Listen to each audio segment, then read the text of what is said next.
Hi, I'm Kim Cooper. Hi, I'm Steve Cooper, Welcome to the Love Safety Net. and welcome to a new series called Reassessing the Sexual Contract on our podcast channel, Our Narcissistic and Codependent Society. Hey, and so we're back. In this series, we'll be dealing with sexual politics, and you're looking really sexy today, Kim. So, how about you kick off the series for us today? Well, thanks, Steve. First, I've got to say thank you so much for giving up your day off on Saturday to come and film with me and talk to me It's my pleasure. The pleasure is mine. because I know that this is a subject that men aren't always that comfortable You can talking say about. that again. We've certainly seen that in the media in the last few weeks in Australia. The men just don't really they don't know what to say, do they? No. We're here and we're back and we've got something set up where we can hopefully open a conversation about these things. Sexual politics. It's just come onto our turf in 2021 and we've just been sitting and watching the things unfold in the news in Australia, and we've got 5 shows planned to record that I'm really excited about. Some of them may seem a little bit off topic to start with. Rape may not seem like it's got anything to do with the politics of keeping a marriage peaceful and stable and dealing with the sexual politics that we do in our homes. But I think if you tune in and you allow your understanding to expand through this, because as I say, this really has come onto our turf. It's like suddenly the Australian government, the legal system, the media, everyone is actually trying to find the language that they need and the understanding that they need to answer the questions that are coming into everyone's minds over some of what you can fill us in on in a minute, Steve. What's actually been unfolding here in Australia, which has just been relentless. You will find that this is really relevant to the relationship politics and the sexual politics of husbands and wives and families. We haven't forgotten that that is our reason for being here and what we really do. Yeah. So 2021, do you want to give the world a little bit of a summary, Steve, of what's been going on here, because it's certainly been sensational. Well, it's difficult to give a short summary. I warn you in advance, because 2021 in the news with sexual politics has been massive in Australia. It started off in January. We have the Australian of the Year Honours Awards, and to be selected as Australian of the Year is a very prestigious honour. When you're selected Australian of the Year, you get a big platform, you get to speak to the National Press Club, and you're on national television, and for the whole year you get to expand on what your experiences are as Australian of the Year. This year in 2021 it was a young woman. Her name is Grace Tame, and she is a survivor of sexual abuse. She was actually groomed by a teacher, a male teacher, while she was in high school. And I think part of honouring her in the Australian of the Year Awards was to recognise that it was a very difficult story for her to come forward with. Obviously, the rape culture is real. Now, that was in January this year. This is the Australian of the Year Awards. But what that precipitated was 3 massive events in terms of sexual politics. 2 happened at roughly the same time. One was a young victim. Her name was Brittany Higgins. Now, she was allegedly raped in the office of the minister she worked for. This is a federal minister. She's a cabinet minister, a very high profile position in Parliament House, which is Australia's White House. So it was in a high security environment. The perpetrator had clearance and was able to take her into this, all allegedly, of course. It was quite a brutal story. She came forward in the media and presented her testimony, and she blew the whistle. Now, the interesting part about Brittany Higgins was that the incident happened many years ago, but she kept the story hidden because she was afraid to come forward, afraid to lose her job, afraid to do damage to the political party that she worked for. She was working for a particular party who was in office at the time. She didn't want it to hurt their political and electoral chances. So it was this terrible situation the poor woman was in, where she was hiding this terrible crime, but felt she wasn't able to come forward, notwithstanding the difficulties that women face when they have been sexually assaulted and have to face invasive tests and horrible experiences with interviews with police. So it was a seminal moment, I think that's the right word, but important moment. And this is all to the backdrop of us having come into 2021 with domestic violence rates in Australia absolutely through the roof because of the coronavirus lockdowns that we've been experiencing. So we're up to February. So then Chanel Contos was the name of a young woman. She was also given courage by Grace and Brittany from coming forward and said that, look, we've had this terrible situation in the elite schools where the elite school system is not able to deal with reports of sexual misconduct and a sexual assault. And so she put forward a petition and said, look, I think this is pretty serious. We need to, and I think the petition was calling for more thorough and earlier education about consent. So that was roughly the wording of the petition. But the petition also called for submissions of other people that have experienced sexual assault in schools. And she was overwhelmed with people writing. Last I read, she had over 4,000. I don't know what the numbers are, but she was completely overwhelmed. But it was interesting. I want to ask you this question because it was interesting in this petition. There's more to tell about this story, but many of the respondents to the petition who gave testimony to say that they had been assaulted, many of them said that they hadn't realised they had been raped until they read the stories of Grace and Brittany and Chanel. So, well, until they'd actually specifically read her petition. Yeah, well, yeah, that's right. Yeah, because that was actually a question in it. She actually asked them, did you realise that you'd been raped before you read the petition? And I think she said something like 3/4 of them said that they hadn't. How can that be possible? Tell. They hadn't realised they'd been raped? What's happening here? But yet they'd experienced trauma from what had happened to them. Well, these are the kind of questions that are coming up from all of this. And I hope that if you stay tuned with us to the end of this series, the 5 shows that we've got planned, you really will fully understand that. And not with just a guess of what people might be feeling, with really solid, ecologically valid facts, and that you'll understand that that's completely possible. I know that's a big claim, but I think there's a lot of other questions that we're going to answer as well in this series. They cross the whole landscape of reassessing the sexual contract. How can this cause as much trauma as it seems to cause in victims? I think people really do have questions about that in their mind. Is it the violence? Is it the... Our culture is pretty open sexually now, and I think a lot of people do question, are these girls just overreacting? You know, are they trying to get attention? Was it really that bad? There's just so many questions that are coming up now that really, as far as I can see, the journalists, they've got nothing. Well, that's been the problem, and that's why we've stepped in now. I mean, the journalists are dealing with this slippery problem of sexual politics, and they don't really know how to deal with it. And from a legal perspective, they're at sea as well, at the parliament level.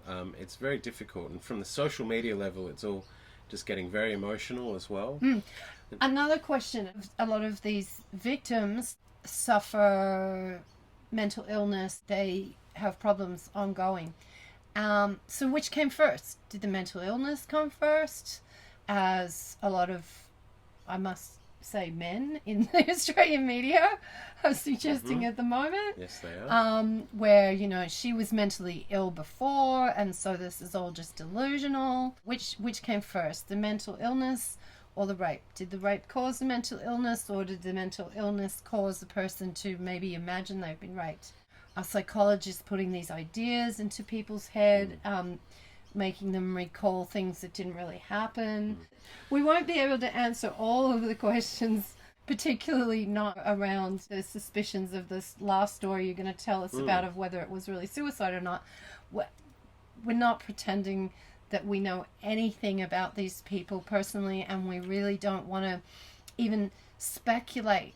It's just that the questions that are being raised in the community's mind as we're watching this unfold pretty much on a daily basis now in Australia are questions that have really shown us how little understanding our community has of the sexual contract, I can't think of anything more relevant to our politics of what we talk about. Yes, absolutely.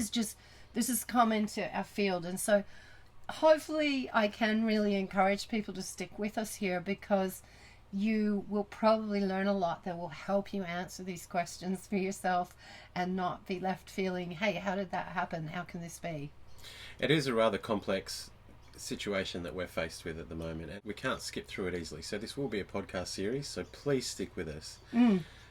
As Kim mentioned, we will not be delving into sordid details. No, that's not where we want to go. Or speculation. But there were some very sordid accusations, and this is this is the most current of the sexual politics news at the moment, which is hammering the Australian press and really frightening the life out of a lot of people. There was a claim of historical rape. Unfortunately, the person who was allegedly raped passed away last year. She took her own life in 2020.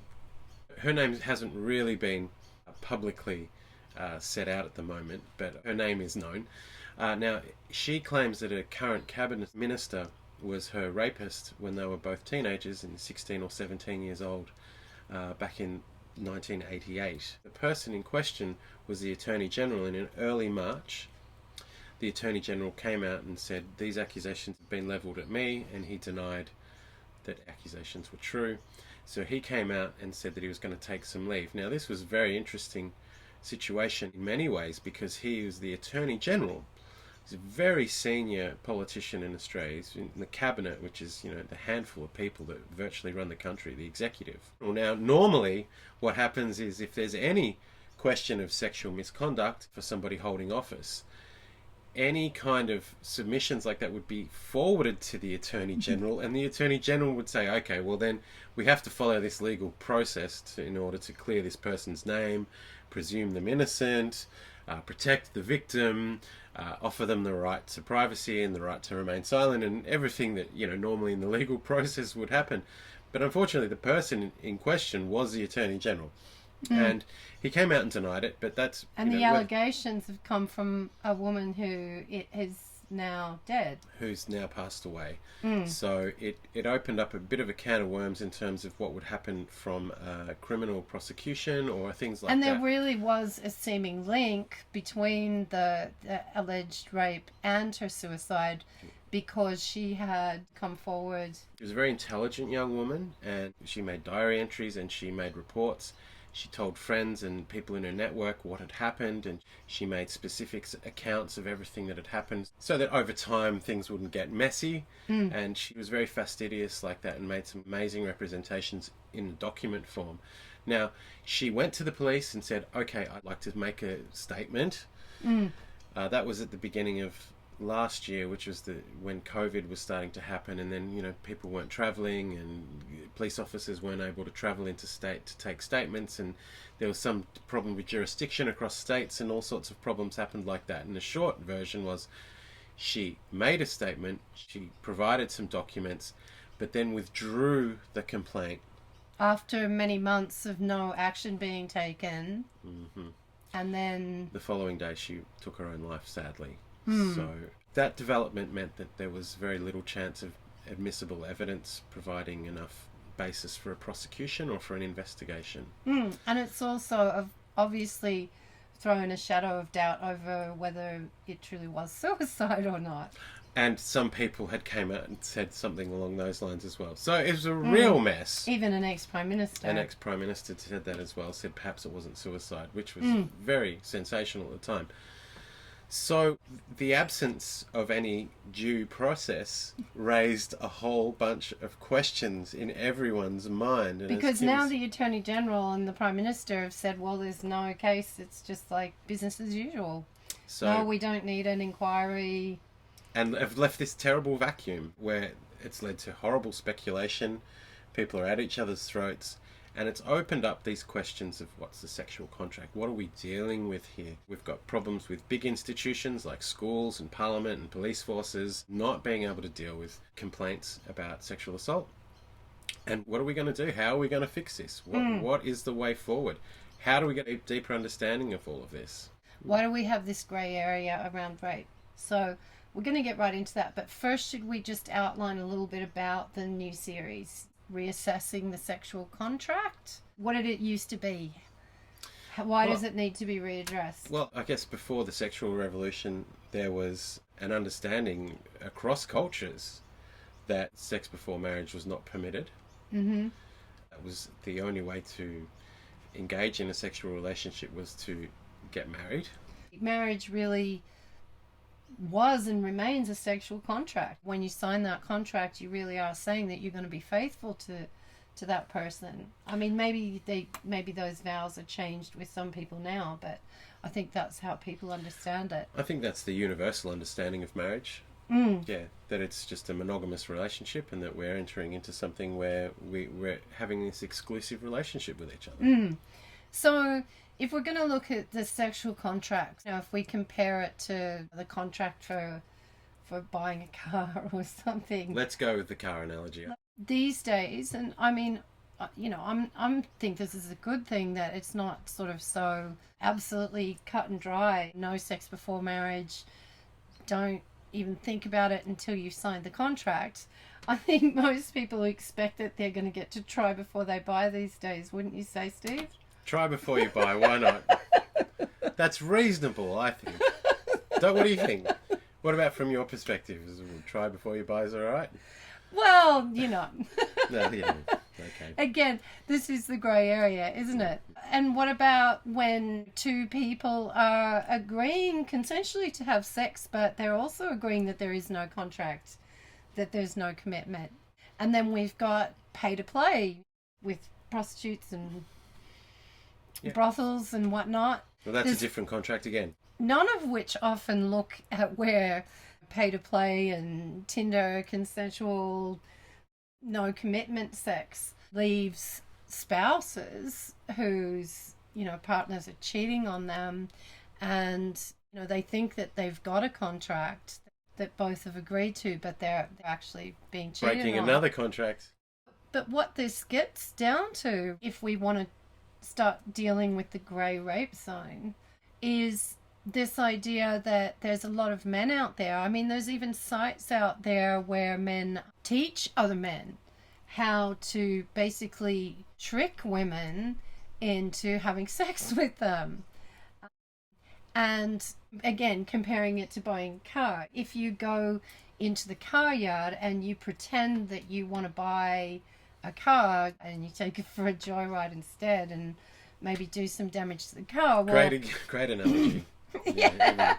Even though it's very serious, but well, it's a good analogy. The law is probably going to protect the car dealer. That's right. In that situation and say, well, what was this person's real intent? When you start dealing with contractual law or business commerce or any of that, intention, motive, all of that matters. And so how is it that we can have a society where there's men actually out there teaching other men how to trick women into what they think is maybe not a contract, but is something similar to a contract, when really the guy is just planning on cheating? And we even use that word, cheating, don't we? Yeah, we do. This is actually more serious than it sounds. And I think it really is at the heart of the ambiguity that people are experiencing and the confusion people are experiencing when we talk about rape and when we talk about trauma. Yeah, so consent's really the interesting thing there, because there's a lot of layers to that as well. And we are trapped in old ways of thinking about what's right. So obviously I want you to talk more about codependence and how that mindset sort of enables those unhealthy contracts to move forward, which are, destructive in the end and can cause a lot of trauma. Yep, definitely. Hopefully if you follow this series and learn some of the things that we're teaching, you may come to understand that you've been groomed in a codependent mindset.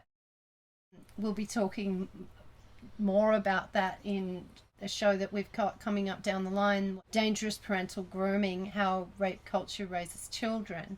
And this is happening all around us, that parents are unwittingly raising their children to really be part of this rape culture.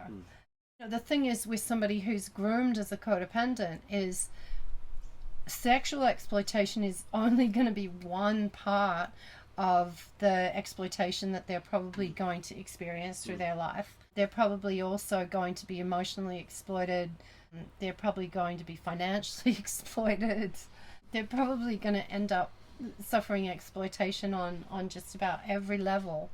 And so, again, this is not black and white, because if somebody is already in that mindset, they may not be classified as mentally ill, because codependency is not considered a mental illness anymore. I've heard it was actually in the DSM for some time, until they realized that just about 90% of mental health specialists were codependent. Right. Okay. I don't know if that's accurate. Maybe someone out there can make a comment and actually let us know whether that's true or not, but that's what I've been led to believe. So codependence itself is not a mental illness, but it certainly does set somebody up to potentially suffer terribly through their life, because exploitation does cause people to suffer. Sure. So we've got two sides of it here then. There's the actual exploitation. There's the narcissistic person, or the predatory person, let's just say, looking for somebody that doesn't have a defined idea about what they want, that they're unclear about the contract, that they're willing to go along with charm. Kim and I have been working in this field for 13 or 14 years. We've got hundreds of stories we could share with you about how this works. That predatory type person, which is we profile as the narcissistic person, can come along and will tune in and will zero in on women particularly that have that codependent mindset, and that they are vulnerable in that sense, and it's difficult to hide that codependency, isn't it? Because it's just the mindset, the body language and our verbal language and everything, it gives it away very easily. We're not apologists for the perpetrator in this case, but I would have to say that no, it isn't black and white, because all of the future damage and trauma that this person experiences in their life may not have entirely come from the sexual exploitation that they often suffer when they're young, and may often be the first real trauma that they suffer. So all of the trauma that a codependent experiences in their life may not all be actually because of the rape or the exploitation that happened when they were young. They may not see the bigger picture, that they were actually groomed for this, and it's part of a bigger picture of ways that they're allowing other people to exploit them in their lives, which is really based on their own lack of selfhood and boundaries. We're going to get into all of that in Dangerous Parental Grooming. We're really going to unpack that, and we'll explain that, and also help explain how you can protect your children from the rape culture without just leaving it up to sex education in school and laws and whatever, which, you know, I'm all for positive changes in all those areas. But let's face it, parents can't wait for that. We need to know how to stop setting our children up for this in the first place. Absolutely, absolutely. So, Kim, you were saying that you wanted to get back to the rape grey zone. What were you saying about that? Okay, so let's get to the meat of this show. Let's get right to the heart of it. I was discussing before how there's men out there that would pretend that they really care about this girl, pretend that they may even be a potential future husband, and they basically really do trick them into having sex with them when really that wasn't their intention. And so then what happens the next day, Steve? What happens after that, generally, with the guys? Well, the guys, the insecure ones. Yeah, the guys will start bragging about how they've sexually conquered somebody. They'll probably demean her or belittle her, or the term used a lot now is slut-shamed. They'll slut-shame her. And they'll pretend that the things they were saying to get her into bed, he didn't say. Yeah. They'll just break the contract. It works on her vulnerability and works on her doubt and makes her doubt herself. This, I hope, will really help fill in a bit of the grey zone of where the trauma can be with rape, or is it even rape, because what happens in this situation? Because she may have consented to have sex with this guy. It may have been fully consensual, but then the next day, suddenly she is being demeaned and humiliated publicly with his friends and with, possibly her peers as well. Now, we know that that is devastating for people. Gordon Neufeld did something like 25 years work with families and friends of teenage suicide victims. And he went into that having no idea what the cause was going to be. They thought maybe it was going to be parental abuse. They really didn't have any idea. But after 25 years working with these people, he had the confidence to come out and say, not that there was a leading cause, but there was just one cause of teenage suicide, and that was peer rejection. This is a ecologically valid finding that he's found, which basically means it's what happens in real life. It's not just the theory of what happens. He's been out in the field and he's worked with these families for years and years, and in every single case he's determined as a psychologist that the cause was peer rejection. So if we know that peer rejection is the cause of teenage suicide, now shouldn't we be really reconsidering the idea whether consent is the basis for rape or not? Because that only really adds more shame to the women who are victims of this. Right. Now, I'm not saying that that's what's happened in any of these cases. Yeah, we're totally hypothetical here now. We've drifted from news to hypothetical. We're talking about the grey area here. How could somebody have been raped or have been sexually exploited and not know that they had been? Well, because we're entering this grey area here.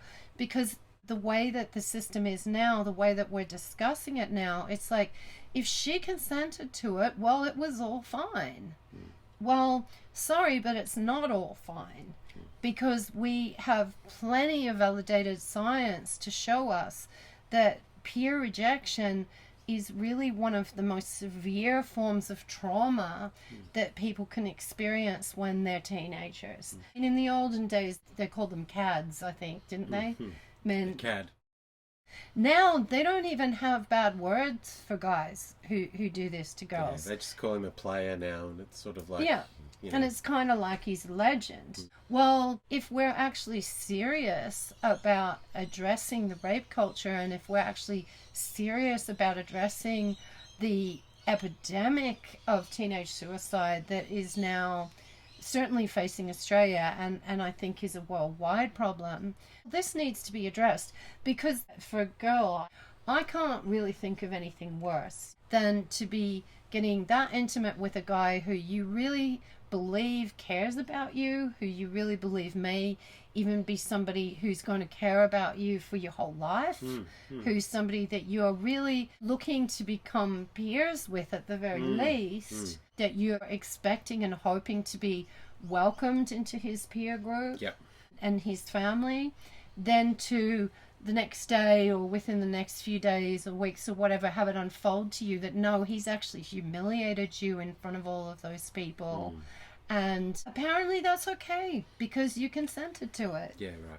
This is really, really difficult, really, really difficult for women to deal with. Well, it's almost like a no-win situation. The trauma's real. There's nothing made up about that. No, it's almost like there's this real no-win situation that girls are faced with in that situation. Then, do you trust? Do you not? What's the basis for the trust? And then you've got your own needs that are driving through that as well. So it must be a horrifying conundrum. Yes. But we don't talk about it enough. We don't bring it out. No.